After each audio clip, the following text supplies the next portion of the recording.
언약의 대제사장 예수님입니다. 새 언약의 대제사장 예수님. 1절에서 5절까지는 참 장막에서 봉사하는 예수님, 6절에서 9절까지는 신약의 더 좋은 중보자, 10절에서 13절까지는 구약의 세태와 신약의 축복, 이렇게 세 대지로 살펴보겠습니다. 구약의 대제사장은 그 옛 언약인 율법 아래서 여러 가지 불완전함을 지니고 있었습니다. 구약의 그 대제사장들의 사역은 그리스도의 구속의 제사의 모형이에요. 모형으로 드렸습니다. 근데 그리스도의 제사는 새 언약에 근거한 것으로서 그 자체가 완전하고 충족된 희생입니다. 그렇기 때문에 더 이상의 희생의 제사가 필요하지 않습니다. 그래서 1절에 보면 지금 우리가 하는 말의 요점은 이러한 대제사장이 우리에게 있다는 것이라. 그는 하늘에서 지극히 크신 이의 보좌 우편에 앉으셨으니. 사도 바울이 하는 말의 요점, 지금까지 하는 말의 요점은 이러한 대제사장이 우리에게 있다는 것이다. 그러니까 이 예수님은 율법을 쫓아서 된 제사장이 아니고 생명의 능력을 쫓아서 특별한 멜기세덱의 반차를 따르는 대제사장이 되어서 영원한 대제사장이십니다. 그러므로 우리의 더 좋은 소망과 더 좋은 언약의 보증이 되셨고 지금도 우리와 함께 계신다는 겁니다. 그래서 2절에 보면 성소와 참 장막에서 섬기는 이시라. 이 장막은 주께서 세우신 것이요 사람이 세운 것이 아니니라. 예수 그리스도께서는 이 사람의 손으로 짓지 않는 성소, 참 장막에서 섬기십니다. 그러니까 구약시대 제사장은 사람이 지은 성소잖아요. 이건 단지 하늘에 있는 참 성소의 모형입니다. 근데 예수님은 하늘에 있는 하나님께서 베푸신 하늘에 있는 참 성소, 그곳에서 영원한 대제사장으로 우리를 위해서 대제사장의 직무를 감당하고 계십니다. 지금도 우리를 위해서 간구하고 계시고 죄 가운데서 건져주시는 일을 하고 계시는 것입니다. 그리고 3절에 보면 대제사장마다 예물과 제사드림을 위하여 세운 자니 그러므로 그도 무엇인가 드릴 것이 있어야 할지니라. 대제사장이 거저 하나님께 나갈 수가 없죠. 이 대제사장은 특별히 지성소에 1년에 한 번 들어갈 수 있어요. 대제사장만이 들어갈 수 있습니다. 언제죠? 성경 달력으로 7월 10일 날 대속죄일이라고 그러죠. 그날 휘장 가운데로 들어갈 수 있어요. 딱 한 번 들어갈 수 있어요. 뭘 가지고 들어가야 돼요? 속죄 제사를 드리고 그 속죄 피를 가지고 들어가야 됩니다. 그래서 대제사장마다 예물과 제사드림을 위하여 세운 자다.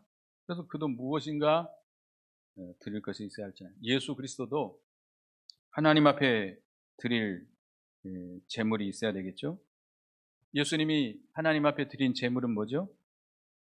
구약의 제사장들은 소나 양으로 하나님 앞에 제사를 드렸지만 예수님은 당신의 몸, 하나님의 독생자의 몸, 가장 고귀하고 거룩하신 죄가 없으신 당신의 몸을 제물로 드리셨습니다. 이 예수님 당신의 몸을 드린 가장 고귀하고 죄가 없으신 성자 하나님의 거룩한 몸으로 드린 제사는 죄인을 위해서 단 한 번만 필요한 거예요. 그 한 번의 제사로 완전한 제사를, 영원한 제사를, 영원히 속죄 제사를 드려 주신 것입니다. 그렇기 때문에 더 이상 제사가 필요 없습니다. 예수님은 구약의 제사는, 소와 양으로 드리는 제사는 불완전해요. 그 죄인들의 죄를 완전히 정결케 할 수 없었어요. 그래서 매일 계속해서 반복해서 드렸어요. 근데 예수님은, 그 실체가 되신 예수님이 오셔서는 당신의 몸을 죄가 없으신 거룩하신 그 성자의 몸으로 하나님 앞에 제사를 드렸기 때문에 더 이상의 제사가 필요가 없습니다. 한 번의 제사로 말미암아 모든 택한 백성들의 죄를 완전히 다 속죄해 주셨습니다. 완전히 깨끗게 해주셨어요. 영원히 영원한 제사를 한 번으로 드리셨습니다. 그렇기 때문에 더 이상 필요가 없다는 거죠. 그래서 4절에 보면 예수께서 만일 땅에 계셨더라면 제사장이 되지 아니하실 것이니 이는 율법을 따라 예물을 드리는 제사장이 있음이라. 만약에 예수님이 땅에 계셨다면 제사장이 되실 필요가 없는 거죠. 이 땅엔 누가 있어요? 율법을 따라 레위지파 제사장들이 있기 때문입니다. 그러나 그 율법에 속한 제사장들의 제사로는 죄인들을 온전하게 할 수 없기 때문에 예수님께서는 하늘에 속한 대제사장이 되셨습니다. 그래서 5절에 그들이 섬기는 것은 하늘에 있는 것의 모형과 그림자라. 모세가 장막을 지으려 할 때 제시하심을 얻은 것 같으니 이르시되 산과 모든 것을 산에서 내게 보이던 본을 따라 지으라 하셨느니라. 이 땅에 있는 제사장들, 레위지파의 제사장들은 그들의 섬기는 것이 하늘에 있는 것의 모형과 그림자다. 그러니까 구약 시대 제사장들이 드리는 제사는 모형이요 그림자라는 거예요. 참제사의 모형과 그림자입니다. 그 참된 것, 참은 누구예요? 예수 그리스도죠. 그 실체가 예수 그리스도입니다. 그래서 예수 그리스도는 하늘에 계신 대제사장입니다. 그래서 그 모세가 시내산에 올라가서 어떻게 성막을 지을 것인가를 보고 왔어요. 하나님께서 보여주셨어요. 어떻게 지으라. 참 성소에 아마 실체를 보여주신 것 같아요. 그래서 하늘의 것을 모방해서 구약의 그 성소를 지었고, 그 제사 드리는 방법도, 그 법도 그 참 제사의 모형으로, 그림자로 이렇게 드린 것입니다. 그래서 6절에 보면 이제 6절부터 9절까지는 신약의 더 좋은 중보자이시다 그랬는데요. 6절에 보면 그러나 이제 그는 더 아름다운 직분을 얻었으니 그는 더 좋은 약속으로 세우신 더 좋은 언약의 중보자시라. 예수 그리스도께서는 더 아름다운 직분을 얻었다. 더 아름다운 직분. 뭐보다 더 아름다운 직분이죠? 구약의 제사장보다. 그러니까 이 히브리 사람들은 구약의 제사, 그러니까 구약의 율법과 구약의 제사장들을 굉장히 귀중하게 생각하잖아요. 근데 예수 그리스도는 그 구약의 제사장보다 훨씬 더 아름다운 직분을 얻었다. 왜냐? 구약의 제사장은 하늘 그 성소의 모형이고, 그들이 드리는 제사는 그죠? 모형적인 제사예요. 모형. 참 제사의 모형일 뿐입니다. 그러나 예수 그리스도는 신령한 참 제사장으로서 하늘 성소에 들어가서 당신의 몸을 완전한 제사로 드리셨기 때문에 예수 그리스도는 더 좋은 아름다운 직분을 얻으셨습니다. 또 더 좋은 약속으로 세우신 더 좋은 언약의 중보자시다. 더 좋은 약속. 약속하면, 우리 성경에 약속하면 뭐와 뭐가 있죠? 구약과 신약. 구약의 율법, 제사, 제도, 이것은 아까도 얘기했지만 그림자예요. 그림자. 5절에 보면 하늘에 있는 것의 모형과 그림자다. 그림자와 모형이에요. 그 구속의 도리, 구원의 도가 희미하게 거기에 투영되어 있어요. 감춰져 있어요. 그러나 그리스도께서는 직접 오셔서 그 구속의 도리를 우리에게 확실하게 다 나타내 보여주셨어요. 뿐만 아니라 완전하게 그 진리를 다 지켜서 구속을 완성시켰어요. 완성시켰을 뿐만 아니라 성령 하나님을 보내서 적용시켜서 우리를 불러서 믿게 하고 우리를 구원해 주신 겁니다. 그러니까 더 좋은 약속 아닙니까? 그 구약은 연약해요. 무익해요. 구약의 율법은 희미해요. 그림자처럼 진리가 희미해요. 그러니까 성령의 역사도 그만큼 약해요. 또 우리 인간은 약하고 악하기 때문에 그 율법을 지켜서 의롭다함을 얻을 수가 없어요. 그런데 예수 그리스도께서는 직접 당신이 오셔가지고 그 구속의 도리를 확실하게 증거했을 뿐만 아니라 그 도리를 완전히 다 지켜가지고 그냥 구속을 완성시켰어요. 그리고 완성시킬 뿐만 아니라 성령으로 말미암아 우리를 불러서 믿게 했어요. 믿어지게. 우리가 한 거 있어요? 없어요? 없어요. 완전히 그냥 우리로 이렇게 역사해가지고 우리의 그 약속을 받게 해 주셨습니다. 더 좋은 약속 아니에요? 그 더 좋은 약속의 언약의 중보자시다. 중보라고 하는 것은 두 언약자의 중간에서 그 관계를 정하고 보증하는 그런 사람입니다. 구약 율법의 중보자를 누구로 말하고 있죠? 모세라고 말하고 있습니다. 신약의 중보자는 예수 그리스도시죠. 예수 그리스도는 신약, 새 언약의 중보가 되어가지고 하나님과 택한 백성들 사이에서 새로운 언약 관계를 성립시켰습니다. 그 새로운 언약이 뭐냐? 그 언약의 내용이 예수 그리스도의 십자가의 구속의 피를 믿는 자는 하나님께서 구원해 주신다는 거예요. 구원해 주신다. 거저 믿기만 하면 구원해 주신다. 그 믿음도 누가 주셔요? 하나님께서 주셔요. 이게 더 좋은 언약이죠. 그 언약의 중보자이십니다. 7절에 보면 저 첫 언약이 무음하였더라면 둘째 것을 요구할 일이 없었으려니와. 첫 언약이 뭐죠? 구약이죠. 구약, 율법. 율법이 흠이 있습니까? 율법이 흠이 있다는 겁니까? 율법이 불의하다는 겁니까? 아닙니다. 율법 그 자체는 거룩하고 의롭고 선합니다. 단지 우리 하나님의 백성들이 그 육신으로 말미암아 연약해져 가지고 죄인들을 구원하는 데는 무능하다는 거예요. 무능하다는 거예요. 그래서 율법의 그 제사는 모형이고 그림자로서 완전한 제사가 아닙니다.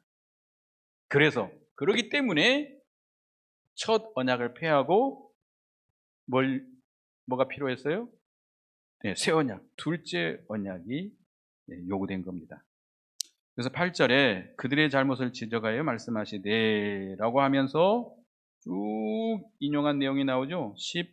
12절까지 하셨느니라 쭉 나오는데 여기 말씀은 에레미야 31장 31절에서 34절까지의 내용을 인용한 겁니다. 여호와께서 새 언약을 세우실 것을 예언한 거예요.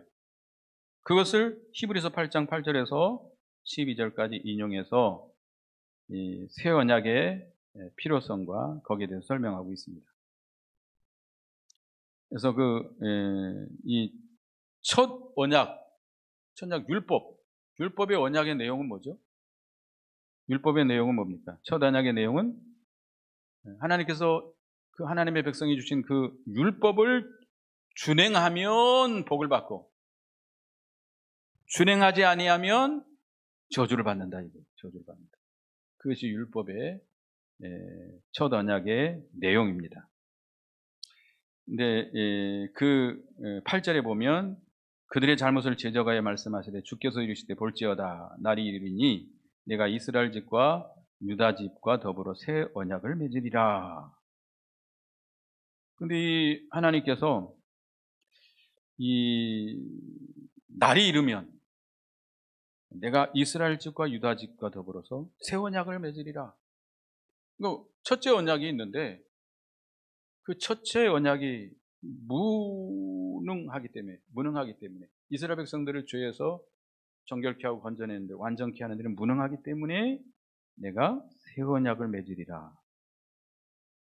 구약보다 더 좋은 언약. 그게 뭐죠? 신약이죠, 신약. 신약을 맺을 것을 말씀하고 있습니다. 왜냐? 그 9절을 보면 또 주께서 이르시기를 이 언약은 내가 그들의 열조의 손을 잡고 애굽 땅에서 인도하였는 내가 그들과 맺은 언약과 같지 아니하도다. 그들은 내 언약 안에 머물러 있지 아니하므로 내가 그들을 돌보지 아니하였노라.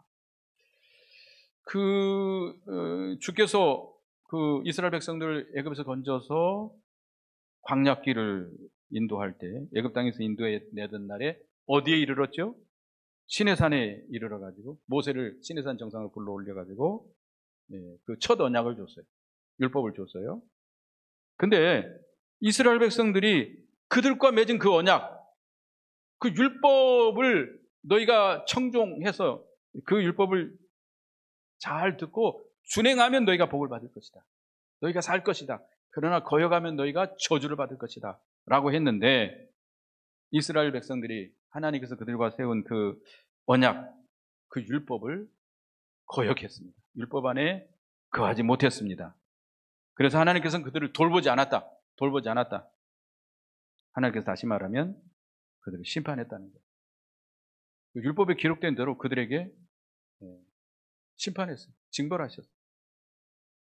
그렇기 때문에 그러나 하나님께서 새로 세우실 그 언약, 새 언약, 이스라엘 백성과 세울 새 언약은 그 첫째 언약과 같지 않다라는 것을 계속 설명하고 있는 겁니다. 왜냐? 10절부터 나오는데요. 10절에 읽어보겠습니다. 시작. 또 주께서 이르시되 그날 후에 내가 이스라엘 집과 맺을 언약은 이것이니 내 법을 그들의 생각에 두고 그들의 마음에 이것을 기록하리라. 나는 그들에게 하나님이 되고 그들은 내게 백성이 되리라.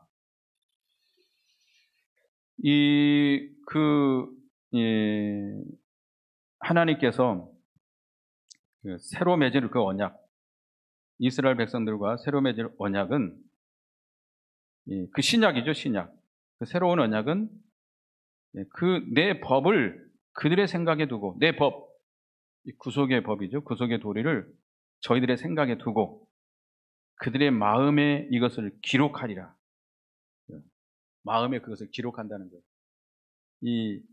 다시 말하면 구속의 도리, 하나님의 말씀을 그들에게 성령으로 말미암아 그들에게 그 마음에 인을 쳐가지고 그 말씀이 깨달아지게 하고 믿어지도록 하고 그 말씀에 신비에 성령께서 그 말씀을 새기게 해서 그들을 말씀으로 중생하고 그 말씀이 그들의 심령 속에 항상 머물러 있게 하신다는 겁니다. 그래서 그 성령과 말씀으로 그들을 살려나가고 단마음으로 믿고 따르게 하신다는 거예요. 그러니까 이 새 언약은 성령께서 그 구속의 도리를 성령께서 믿어지게 하고 그 말씀으로 거듭나게 하고 그 말씀대로 그들을 이끌겠다는 거예요. 이끌겠다는 거예요. 구속을 이루어 나가시겠다는 겁니다. 그러니까 새 언약과는 그 옛 언약과는 다르잖아요. 구약의 언약은 인간이 완악해서 마음으로 받아들이지 않고 순종하지 않았습니다. 그래서 하나님께서 그들을 버리셨어요. 그런데 이 새 언약은 아예 하나님께서 그 말씀, 구원의 구속의 도리를 아예 그 생각에, 그 마음에 아예 새기겠다는 거예요, 성령으로. 그래서 믿어지게 하고 깨달아지게 하고 그들의 그 죽었던 영을 거듭나게 하고 항상 성령께서 그 말씀으로 그들 안에 내주해서 그들을 계속 인도해 가시겠다는 겁니다. 하나님께서 자기 백성을 구원해서 하나님의 백성으로 삼고 그들 가운데 계셔서 그들과 교제하고 통치하고 신령한 양식을 공급하고 그들을 보호하고 연단시켜서 하나님 나라로 데려갈 것을 약속한 것입니다. 신약이 훨씬 더 좋은 약속이죠? 더 좋은 소망이 있죠?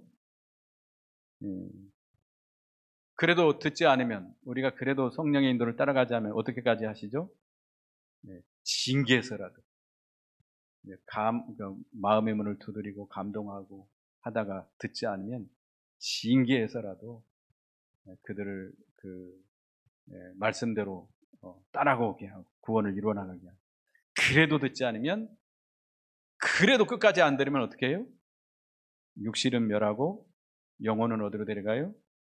천국으로 데려간다는 겁니다. 이것이 신약의 새로운 역사예요. 새로운 약속이에요. 11절을 보겠습니다. 11절은 읽어봅니다. 시작. 또 각각 자기 나라 사람과 각각 자기 형제를 가르쳐 이르기를 주를 알라 하지 아니할 것은 그들이 작은 자로부터 큰 자까지 다 나를 알미라.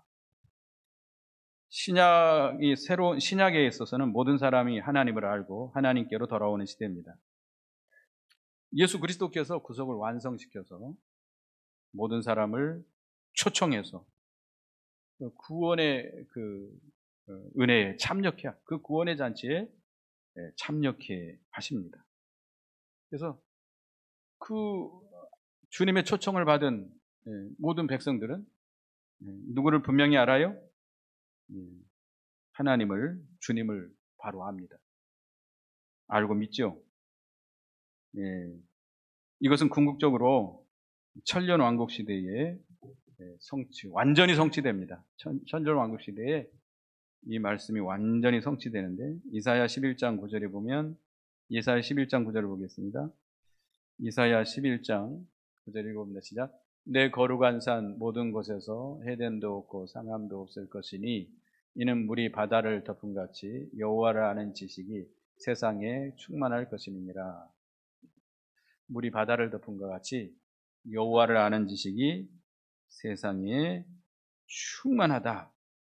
그렇기 때문에 모든 사람이 작은 자로부터 큰 자까지 다 주님을 알게 된다. 그래서 모든 열방이 하나님께로 돌아와서 하나님을 섬기게 될 것을 말씀하고 있습니다. 여호와를 아는 지식이 충만해가지고 그 말 방울에까지도 여호와의 이름이 기록되어 있다고 그랬습니다. 누구든지 다 알 수 있도록 이렇게 해주신 것이죠. 구약의 구속의 대리는 어떻게 되어 있죠? 구약의 구속의 대리는 희미하게 감춰져 있어요. 구약을 보려면 뭘 통해서 봐야 돼요? 신약을 통해서 봐야 돼요. 예수 그리스도의 구속의 도리를 통해서 구약을 봐야 됩니다. 신약이 없이 구약을 보게 되면 절대 구약을 이해할 수도 없고 깨달을 수도 없어요. 신약을 통해서 그 구약을 볼 수 있게 되는 것입니다. 그래서 이렇게 새 언약은 이렇게, 그냥 구약은, 옛 언약은 점점 이렇게 쇠퇴하고 신약으로 인해서 복을 받을 것을 우리에게 말씀하고 있는 것입니다. 그래서 12절에 내가 그들의 불의를 긍휼히 여기고 그들의 죄를 다시 기억하지 아니하리라. 하나님은 자비와 긍휼이 무한하신 하나님이십니다. 그래서 그 하나님의 백성들의 그 불의를 긍휼히 여기시고 그들의 죄를 다시 기억하지 아니하리라라고 말씀합니다. 동에서 서가 먼 것처럼 아예 그렇게 멀리 그 불의를 다 던져버리겠다. 등 뒤로 던져버리겠다. 예. 이사야 38장 17절에 등 뒤로 던져버리겠다 그랬는데 왜 다시 그들의 죄를 기억하지 않죠? 그들의 불의에 대해서 받을 형벌을 누가 대신 받았어요? 예수님께서 다 대신 받았어요. 그 죄의 형벌을 대신 다 받았어요. 그래서 그 하나님의 백성들의 모든 죄를 다 사해 줬어요. 어떤 죄? 과거와 현재와 미래의 모든 죄까지 완전히 다 사해 줬어요. 그렇기 때문에 그들의 죄를 다시 기억하지 아니하실 것이다. 그래서 하나님께서 그 하나님의 백성들의 죄를 사해 주신 것을 우리에게 말씀하고 있습니다. 그래서 우리는 이렇게 예수 그리스도를 믿음으로 말미암아 신약 시대 대제사장이신 예수 그리스도를 믿음으로 우리는 이렇게 완전한 죄 사함을 받았습니다. 그래서 새 언약의 대제사장이신 예수님에 대해서 이렇게 오늘 배웠습니다. 참 장막에서 봉사하시는 예수님. 구약의 제사장들은 불완전. 그들의 제사로는 하나님의 백성을 온전케 하지 못해요. 그렇기 때문에 실체 되신 예수 그리스도께서 특별한 제사장, 생명의 능력을 쫓아 대제사장이 되셔서 당신의 몸을 속죄제물로 단번에 드리심으로 영원한 속죄를 이루셨어요. 그래서 더 좋은 소망, 더 좋은 언약의 보증이 되셨고 지금도 하나님 보좌 앞에 살아계셔서 우리를 위해서 이 제사장 직무를 수행하고 있습니다. 그는 신약의 더 좋은 중보자이십니다. 중보자이세요. 그래서 그 예수 그리스도의 당신의 보혈의 피로 말미암아 믿는 자들을 구원해 주시는 그런 언약의 중보자이십니다. 그래서 이 구약은 무능하기 때문에 그들이 율법이 불완전하다는 게 아니고 인간이 육신으로 말미암아 그 율법을 행해서 구원받을 수 없기 때문에 그 구약의 모든 법조문으로 쓴 증서를 지우고 제어버리시고 새 언약을 따라서 살게 해 주셨습니다. 그래서 우리에게 새로운 언약, 신약을 주셔서 우리를 성령으로 말미암아 예수 그리스도께서 구속을 다 완성시켜 주시고 그러니까 그 구속의 도리를 명백하게 우리에게 다 나타내 보여주셨고 그걸 다 완성시켜 줬고 구속을 완전 이루어 주셨고 그리고 이루어 주신 거 끝난 것이 아니라 성령으로 말미암아 우리에게 어떻게 했어요? 믿어지도록 했습니다. 우리를 불러서 믿게 하고 깨달아지게 하고 또 항상 내주하셔서 그 말씀이 내주해서 우리를 이끌고 간다는 거예요. 구원을 이루어 나가도록 이끌고 어디까지 이르게 해요? 저 천국에까지 이르게 하신다는 거예요. 감사하죠? 구약시대 율법은 지켜야 복을 받고 지키지 못하면 저주를 받는 언약이잖아요. 신약은 이렇게 완전히 우리 주님께서 주도적으로 우리를 이렇게 그 약속에 참여케 하시는 은혜를 우리가 기억하고 감사해야 되겠습니다. 기도하겠습니다. 하나님, 네, 감사합니다. 첫 언약 구약은 이 율법은 이렇게 불완전해서 우리를 하나님의 백성을 완전케 할 수 없기 때문에 하나님께서 대제사 멜기세덱의 반차를 짜준 생명의 능력으로 제사장을 삼으셔서 예수 그리스도를 삼으셔서 이제 이 불완전한 제사가 아닌 당신의 몸을 이렇게 속죄 제물로 하나님 앞에 바쳐 드림으로 영원한 완전한 속죄를 이루어서 새로운 언약의 중보자가 되신 주님의 은혜를 감사합니다. 그래서 그를 피를 예수 그리스도를 믿으면 죄 사함을 받고 구원해 주신다고 하는 이런 큰 새로운 언약의 복을 주신 하나님 감사합니다. 구약의 율법은 무능하기 때문에 패하고 이제 새로운 언약을 우리에게 주셔서 예수 그리스도께서 이 구속의 도리, 그 진리를 우리에게 완전히 다 나타내 주시고 나타내 보여주실 뿐만 아니라 당신이 완전히 순종해서 그 구속을 완성시켜 주시고 그걸로 끝난 것이 아니라 또 성령으로 우리를 불러서 믿게 하고 중생케 하고 또 우리를 그 말씀을 우리 마음판에 새기고 성령과 말씀으로 늘 항상 우리 가운데 계셔서 우리를 이끌어 주시고 하늘의 천국까지 이르도록 인도해 주시니 참으로 감사합니다. 우리의 모든 죄를 불의를 다 사해 주시고 다시는 그 죄를 묻지 아니하시고 우리에게 죄사함과 의롭다함을 얻게 해주신 주님의 은혜를 감사합니다. 우리가 그 은혜에 늘 감사 감격해서 우리가 주님을 사랑하고 주님의 뜻대로 살아가는 저희가 되게 주시옵소서. 예수님의 이름으로 기도드리옵나이다. 아멘.